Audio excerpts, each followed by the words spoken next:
السلام علیکم ورحمۃ اللہ وبرکاتہ۔ ناظرین، استقبال ہے آپ کا ہمارے چینل دا اردو نیوز میں۔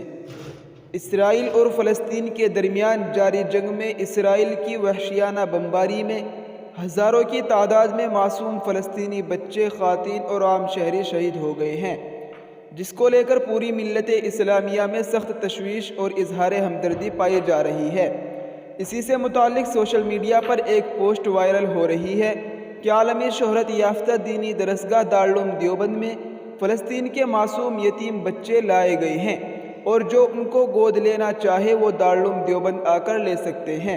اس سلسلے میں فون اور سوشل میڈیا کے علاوہ خود لوگ دارالعلوم دیوبند پہنچ کر بچوں کو گود لینے کی خواہش ظاہر کر رہے ہیں، لیکن حقیقت یہ ہے کہ اس میں کسی بھی طرح کی کوئی صداقت نہیں، بلکہ یہ پوری طرح افواہ ہے جس کا سچائی سے کوئی واسطہ نہیں ہے، کیونکہ فلسطین سے کوئی بھی بچہ دارالعلوم دیوبند نہیں آیا ہے۔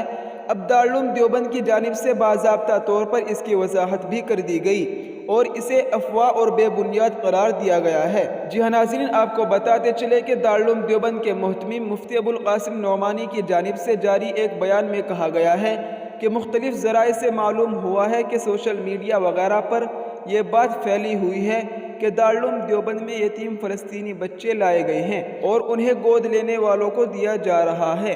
اس سلسلے میں گود لینے کے خواہشمند افراد دارالعلوم دیوبند آ رہے ہیں اور بہت سارے فون اور واٹس ایپ پیغامات بھی موصول ہو رہے ہیں، لہٰذا اس سلسلے میں وضاحت کی جاتی ہے کہ یہ بات افواہ اور بالکل بے بنیاد ہے۔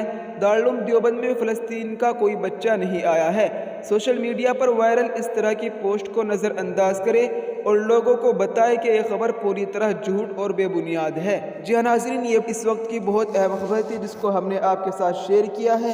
ہماری آپ سے گزارش ہے کہ ہماری اس ویڈیو کو زیادہ سے زیادہ شیئر کریں۔ السلام علیکم ورحمۃ اللہ وبرکاتہ۔